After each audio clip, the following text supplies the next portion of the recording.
So I was all over the place with my reviews this weekend, just trying to get my laptop working. It's not working out, but I did manage to watch Ozark Season 2 and Jack Ryan Season 1, and it was this great contrast of these two different kinds of heroes we see more and more now in American movies, TV shows. On the one hand, Jack Ryan is played by John Krasinski. He's 6'4", in great shape, rides his bike to work. His love interest is from this famous American family, almost American royalty. She's this world-renowned researcher, doctor.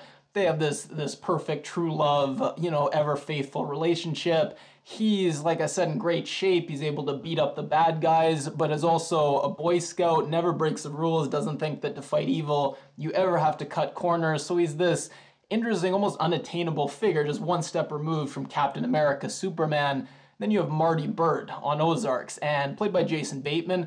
Not a bad-looking guy, but very normal. He's made a career out of playing the straight man. Jason Bateman, average height, average build. He never beats anyone up on the show. He gets beaten up and physically intimidated a lot. But his superpower, and you see this more and more with these white-collar, middle-class heroes that we see. Breaking Bad, Walter White is the best example of this. His superpower is his ability to think on his feet, and he's very smart, but smart in a particular way. He's not a computer programmer. He doesn't understand gadgets and technology. He's not an intellectual reading literature. He's the kind of street smarts. He's very good at seeing angles, very good at thinking on his feet, very good at lying, kind of spinning situations. And it's a great superpower because it's one that a lot of people can relate to. Most people probably know that they couldn't run into a war zone and just beat up the bad guys, but a lot of people could say, I could be very smart and think on your feet. You never know. But it's an easy thing to believe that you could do. And also a lot of people can think that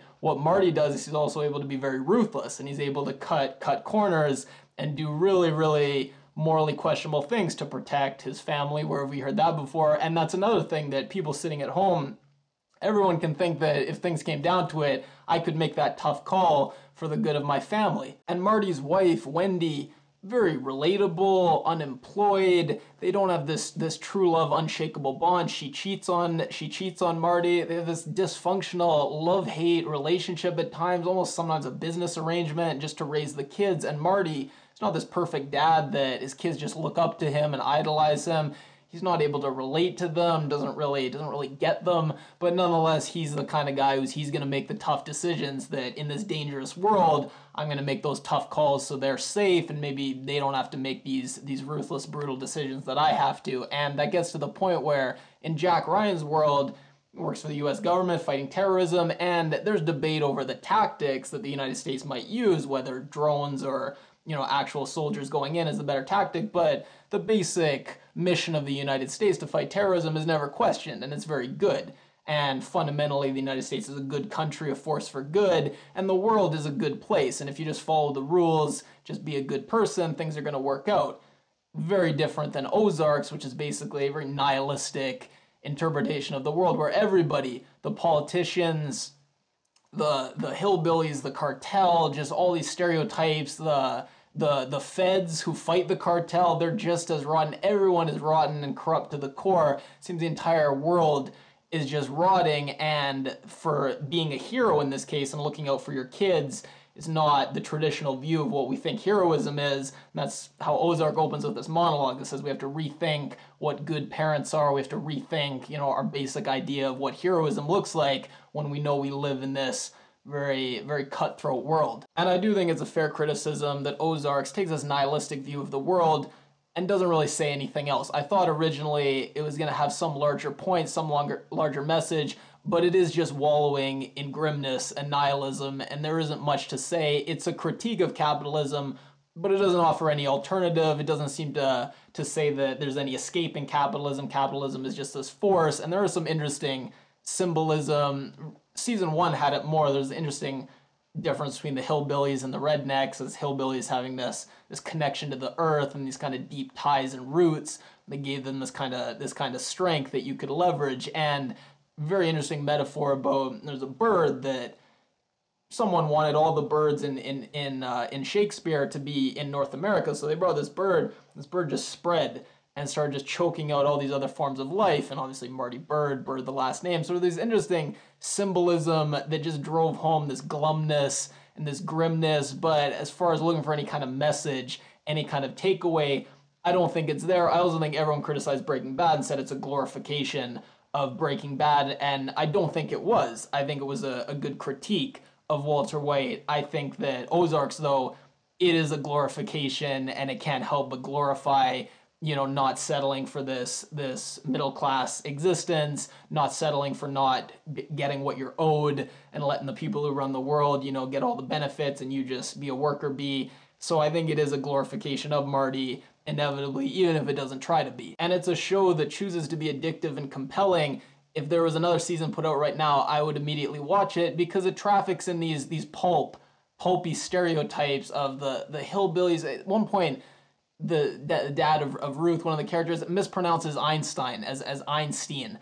Like, it's so over the top in these caricatures. The smug guidance counselor telling the poor kids you have no shot at a future, and seemingly gleefully doing it, like she gets off on just telling these poor kids they have no shot. Like I said, the politicians, the Fed, who seems like one step removed from a serial killer, just in how creepy he is. So every character is just this over the top caricature. The preacher yelling out of context Bible verses at people, just a complete lunatic, but nonetheless it's compelling. Whereas I feel like a show like Succession, which wasn't a big success for HBO, is one of my favorite shows I didn't get to review. It looks at these same issues of power and capitalism, but it has something to say, and it shows ultimately how this desire for empire, it relates to not being able to confront your mortality, weird relationship with your kids where you're constantly jealous of them and fearful of them surpassing you. It shows how the people that are on the outside looking in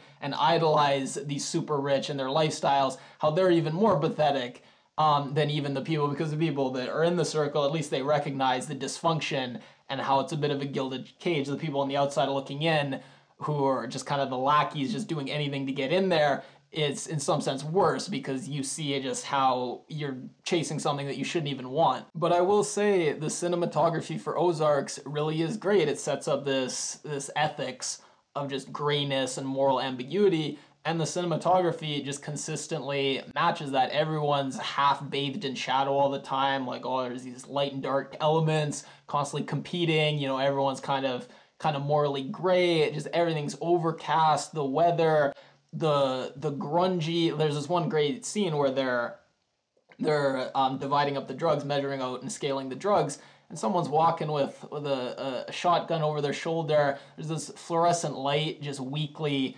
flickering and just bathing it in this sickly white light. Everyone's wearing the masks and just the grungy walls, and then it cuts to someone and they're grinding up pills in the old stone mortar and pestle, and then just like they're mixing it into this sludgy brown batter. And this whole sequence is just fantastic, and just a lot of these little things they do, the cartel, the violence, you're taped to a sliding chair with duct tape, and it's just a bag over your head, and it's just that kind of gritty feel that's so far removed from Jack Ryan and the explosions and the bright primary colors. The color palette, the lighting, everything on Ozark is just very deliberate and really sets up this mood that some people won't like. Some people will find that it's just so overdone, this kind of grim, dark ambiance, but for people who do like it, the Ozark does it really well. So that's how I'll end it. Ozark, it is what it is. Its central philosophy is nihilism and bleakness. Its overall cinematography is darkness, literal and figuratively,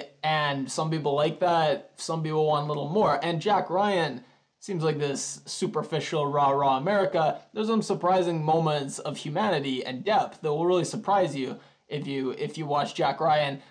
Don't see much of that in Ozark. There really is not a whole lot of humanity. It's just a lot of pulp, a lot of violence, a lot of these stereotypes, a lot of these cliches. So it is what it is. It's a compelling show, but I don't think you're enriched by it. I don't think you become a better person or learn too much watching. You could watch 10 seasons of Ozarks, and it's really just more grimness, more of this lurid pulp. So some people like it, some people don't. Last thing I'll say, I know I sound like a broken record saying I want to upload more. It seems like there's always one more thing I've got to get straightened out, but I did give notice at my place, so I'll be moving somewhere with one cable, so I'll be able to watch the shows right when they come out, and also I can get Ethernet and a better internet connection, so that'll help me upload more. It'll help me with my video editing. It may seem counterintuitive, but it'll give me more time that I can then, it'll give me a little cushion, a little window, or I can do more video editing stuff. Hopefully I get my computer situation sorted out, and I'll be able to get in a better upload schedule. Also have a couch, other things, and kind of get more of a nice studio setup. So that'll be happening soon, because at least by the end of the month. So that to look forward to, I guess. And yeah, sorry, I keep saying, oh, I'll upload more, and same exact thing next video, but it is gonna happen.